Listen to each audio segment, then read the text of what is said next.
Hello everyone. आज की video में हम लोग जो है क्लास 9th की जो न्यू एनसीईआरटी बुक आई है गणिता मंजरी, उसका एक्सरसाइज 2.2 का क्वेश्चन नंबर 5th का और 6th का सॉल्यूशंस देखने वाले हैं।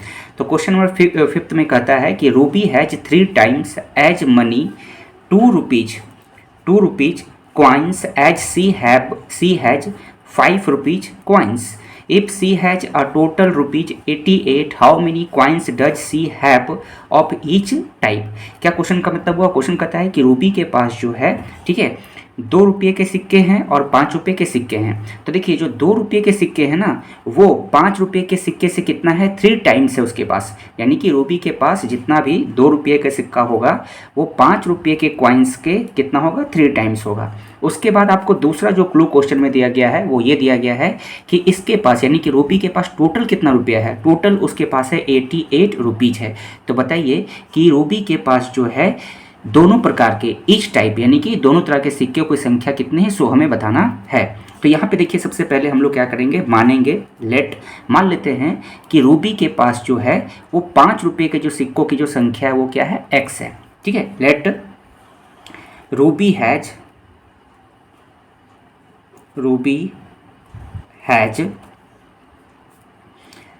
5 rupees coins, 5 rupees coins x. हम मान लिए कि रूबी के पास जो है 5 रुपये के कितने सिक्के हैं, एक्स। ठीक है, तो रूबी हैज 2 रुपीज कॉइन्स।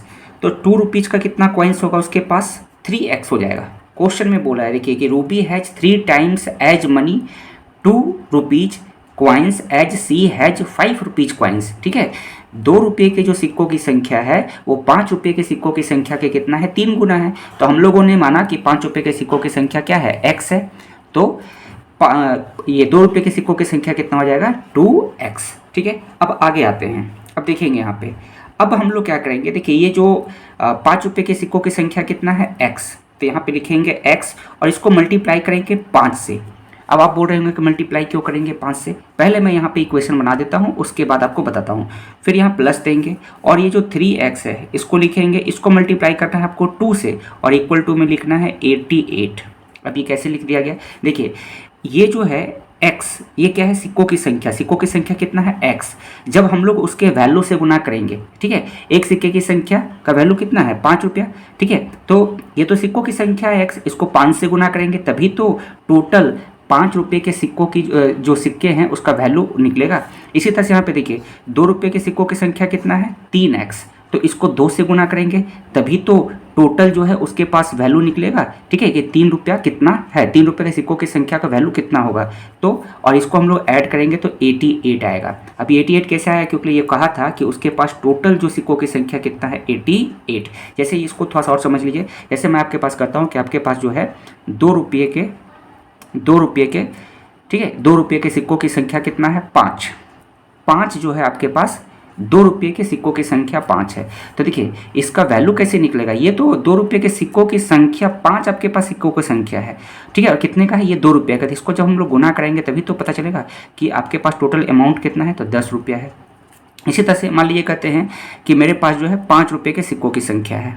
ठीक है, और 5 रुपये के सिक्कों की संख्या है और सिक्कों की संख्या कितना है, 10 सिक्कों की संख्या है और हर सिक्का कितना है, 5 रुपये का। तो देखिए 5 से जब गुना करेंगे तभी तो पता चलेगा कि टोटल जो रुपया है कितना है, तो 50 है। तो वही चीज़ यहाँ किया गया है। ठीक है, x जो है 5 रुपये के सिक्कों की संख्या x था, तो x को 5 से गुना करा देंगे और 2 रुपये के सिक्कों की संख्या 3x है, उसको 2 से गुना करा देंगे और फिर इसको जोड़ेंगे तो कितना आएगा, 88, क्योंकि बोला था उसके पास 88। अब इसको बस सॉल्व करना है। इसको सॉल्व करेंगे तो आ जाएगा 5x, इसको करेंगे तो कितना आ जाएगा, 6x इक्वल टू में आ जाएगा 88। अब इसको सॉल्व करेंगे कितना आएगा, 11x और इक्वल टू में 88। अब यहाँ पे देखेंगे ये 11 से ये कट जाएगा 8 टाइम्स। ठीक है, 8 टाइम्स कट जाएगा। तो यहाँ पर जो है x का वैल्यू आ चुका है। x का वैल्यू कितना आया है आपका, 8। ठीक है, शो, तो x का वैल्यू निकल गया। अब हम लोग देखेंगे, तो हम लोगों ने देखा था कि यहाँ पे हमें बताना था कि सभी तरह के सिक्के यानी 2 तरह के सिक्के हैं और वो कितने सारे हैं। तो देखिए number of 5 rupees coins, 5 rupees coins. तो 5 रुपये के सिक्कों की संख्या हम लोगों ने क्या माना था कि x है, तो यहाँ पे x लिखेंगे और x का वैल्यू आपका कितना आया है 8। तो 5 रुपये के सिक्कों की संख्या कितना है, उसके पास 8 है। इसी तरह से यहाँ पे लिखेंगे number of 2 rupees coins, 2 rupees coins. तो 2 रुपये के सिक्कों की संख्या कितना था रूबी के पास, तो 3x हम लोगों ने माना था। यहाँ पे देखिए 3x हम लोगों ने माना था। तो यहाँ पे 3 को किससे गुना करेंगे, 8 से, तो 8 से कितना हो जाएगा 24, यानी कि उसके पास 2 रुपये के सिक्कों की संख्या कितना है 24। अब यहाँ पे देखिए क्वेश्चन बना लिए। अब ऐसा नहीं है, क्वेश्चन बनाने के बाद ये समझना है कि आंसर जो आया वो सही है कि गलत, तो इसको आप चेक भी कर सकते हैं। क्वेश्चन में देखिए 2 क्लू दिया गया था। एक तो दिया गया था कि 2 रुपये के सिक्कों की संख्या जो है 5 रुपये के सिक्कों की संख्या कितना है, 3 गुना है, 3 टाइम्स है, और टोटल रुपीज़ कितना है 88 है, ये ना बोला गया है। तो देखिए हम लोग इसका आंसर जरा चेक करते हैं कि सही आया कि गलत। तो सबसे पहले यहाँ पे देखिए, यहाँ 2 रुपये के सिक्कों की संख्या कितना आया है 24, और 5 रुपये के सिक्कों की संख्या कितना है 8। तो सबसे पहला बात तो ऊपर में बोला था क्वेश्चन में कि जो 2 रुपये के सिक्कों की संख्या है वो 5 रुपये के सिक्कों की संख्या से कितना है 3 गुना है। तो देखिए 3 गुना आया कि नहीं, 5 रुपये के सिक्कों की संख्या कितना है 8, और 2 रुपये के सिक्कों की संख्या कितना है 24। तो ये 24 जो है 8 का कितना है 3 गुना है, यानी कि मेरा जो आंसर है वो बिल्कुल सही है। और चेक करना है, देखिए सिर्फ क्वेश्चन बनाना बड़ी बात नहीं है, आपको पूरा अंडरस्टैंडिंग होना चाहिए कि मैंने जो क्वेश्चन को सॉल्व किया है उसका आंसर बिल्कुल सही है कि नहीं, ये समझ में आना चाहिए। ये नहीं कि बस बना दिए आ गया चल दिए, नहीं, आपको पूरा समझना है कि ये मैंने जो बनाया हूँ सही है कि गलत। तो हम लोग इसको चेक कर सकते, तब समझेंगे कि आपको मैथ 100% समझ में आ रहा है। ये अभी हम लोगों ने किया एक्सरसाइज 2.2 का क्वेश्चन नंबर 5। अब हम लोग करने वाले हैं क्वेश्चन नंबर 6 को नेक्स्ट पेज में। तो नेक्स्ट पेज में चले उससे पहले मैं आपको बता दूँ कि यदि आप हमारे चैनल पर नए आए हैं तो चैनल को जरूर से जरूर सब्सक्राइब कर लीजिए। वीडियो अच्छी लगी होगी तो लाइक कीजिएगा और शेयर कीजिएगा, ठीक है। चैनल को जरूर से जरूर सब्सक्राइब कीजिएगा ताकि हर वीडियो की नोटिफिकेशन आपको सबसे पहले मिल जाए। चलिए नेक्स्ट क्वेश्चन पे चलते हैं। अब देखेंगे हम लोग 6 नंबर क्वेश्चन को। 6 नंबर क्वेश्चन में कहता है कि a farmer cuts a 30 feet fence. एक यहाँ वर्ड आया है फेंस। फेंस का मतलब होता है देखिए घेरा, ठीक है, या फिर बाढ़। बाढ़ नहीं है, फ्लड की बात नहीं हो रही है, बाढ़। बाढ़ मतलब होता है घेरना। देखिए गाँव में देखते होंगे आप कि जो खेत होते हैं या फिर जहाँ पर खेती किया जाता है तो उसको हम लोग लकड़ी से या तार से, कटीले तार से घेर दिया जाता है। तो वो उसी का बात हो रहा है यहाँ पे, ठीक है, कि a farmer cuts a 300 feet fence into 2 pieces of different sizes. The longer piece is 4 times as long as the shorter piece. How long are the pieces. तो कहता है ना कि एक 300 फीट का फेंस है। फेंस मतलब समझ लीजिए एक लकड़ी है 300 लंबा, ठीक है, मतलब घेरने के लिए, ज़मीन को घेरने के लिए, ठीक है। तो यहाँ पे मान लेते हैं देखिए इस तरीके से कि ये एक 300 फीट लंबा एक फेंस है, ठीक है। अब क्या करता है जो फार्मर है ना, ये इसका टोटल लेंथ कितना हो गया 300 लंबा है, 300 फीट, ठीक है। अब फार्मर क्या करता है, इसको 2 टुकड़ों में कट करता है, ठीक है। एक जो जब इसको कट करेगा तो एक साइज छोटा होगा, एक साइज बड़ा होगा। तो मान लेते हैं कि वो जो फार्मर है इसको यहाँ पे कट कर देता है, यहाँ पे मान लेते हैं कि कट कर देता है। तो देखिए एक साइज क्या हो गया, ये वाला छोटा हो गया और ये क्या हो गया, बड़ा हो गया। तो यहाँ पे कहता है ना कि 2 पीसेस में और डिफरेंट साइज में इसको कट करता है। The longer piece is 4 times. कहता है जो लॉन्गर पीस है वो 4 टाइम्स है शॉर्टर पीस का। ये जो शॉर्टर पीस जो है, ठीक है, ये और ये लॉन्गर पीस है, तो लॉन्गर पीस जो होगा वो शॉर्टर का कितना होगा 4 टाइम्स होगा। तो मान लेते हैं कि इसका जो लंबाई है वो हम लोग x फीट मान लेते हैं कि x होगा, ठीक है। तो ये वाला जो लेंथ होगा ये कितना हो जाएगा 4x हो जाएगा। क्वेश्चन में बोला है कि नहीं, ठीक है। ये वाला जो लॉन्गर साइज जो है वो शॉर्टर साइज से, शॉर्टर पीस से क्या है 4 टाइम्स है, ठीक है, समझ में आ गया। अब यहाँ पे तो कहता है कि बताइए दोनों जो पीसेस है इसका साइज बताइए कि कितना होगा। टोटल तो ये 300 फीट है, लेकिन जब इसको अब काटा है तो कितना है कैसे पता चलेगा। हो सकता है कि ये 100 है, ये 200 हो सकता है, ठीक है। ये हो सकता है कि 50 है, ये 250 है, कुछ भी हो सकता है, ठीक है। तो देखिए इसमें सबसे पहले हम लोग फिर क्या करेंगे, मानेंगे, ठीक है। तो यहाँ पे लिखेंगे लेट, हम लोग मान लेते हैं कि जो शॉर्टर साइज है वो x है। Let the length of shorter piece, तो शॉर्टर पीस का जो लेंथ है उसको मान लेते हैं कि x है, ठीक है, x फीट मान लीजिए, ठीक है, x फीट है, ठीक। तो द लेंथ ऑफ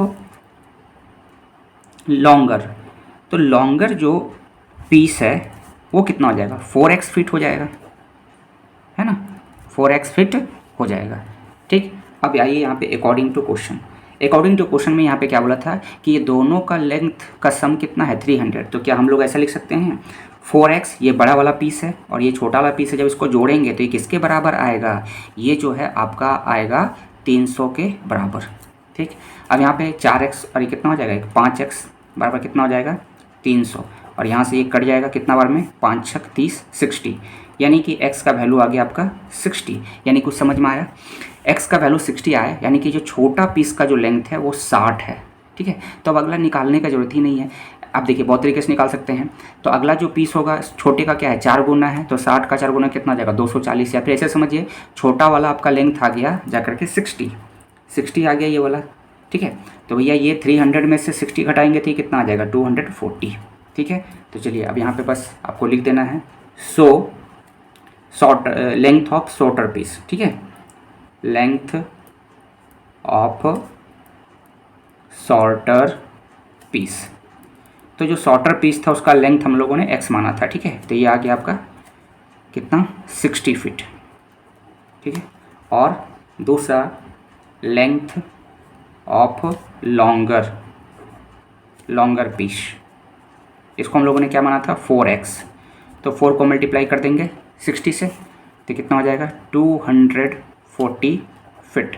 फिर देखिए अभी मैंने आपको बताया ये नहीं कि बना लिए बस हो गया, आंसर देखना है कि सही आया है कि गलत। तो इसको हम समझ भी सकते हैं, जिसको यहाँ तक ये समझ में आ जा रहा है कि क्वेश्चन सॉल्व करने के बाद ये समझ में आ रहा है कि मेरा आंसर सही है कि गलत, इस चीज़ को भी वो समझ ले रहा है, तो समझिए कि वो मैथ को बिल्कुल समझ रहा है। तो देखिए यहाँ पे दोनों जो फेंस था उसका टोटल लेंथ कितना था 300 फीट, तो मेरा जो दोनों जो फेंस है उसका लेंथ कितना आना चाहिए जोड़ने पे 300 आना चाहिए। तो आ रहा है देखिए, पहला आया 60 फीट और दूसरा 240 फीट, तो कितना हो गया जाकर के दोनों को जोड़ेंगे तो 300 फीट हो गया। ठीक है, चलिए तो इस वीडियो में इतना ही, और इसमें एक एक्सरसाइज 2.2 में एक और क्वेश्चन बचा हुआ है 7 नंबर, उसको हम लोग करेंगे अगली वीडियो में। तो वीडियो देखने के लिए थैंक यू, और चैनल को जरूर से जरूर सब्सक्राइब कर लीजिए ताकि हर वीडियो का नोटिफिकेशन आपको सबसे पहले मिल जाए, और वीडियो अच्छी लगेगी तो लाइक कीजिएगा, शेयर कीजिएगा।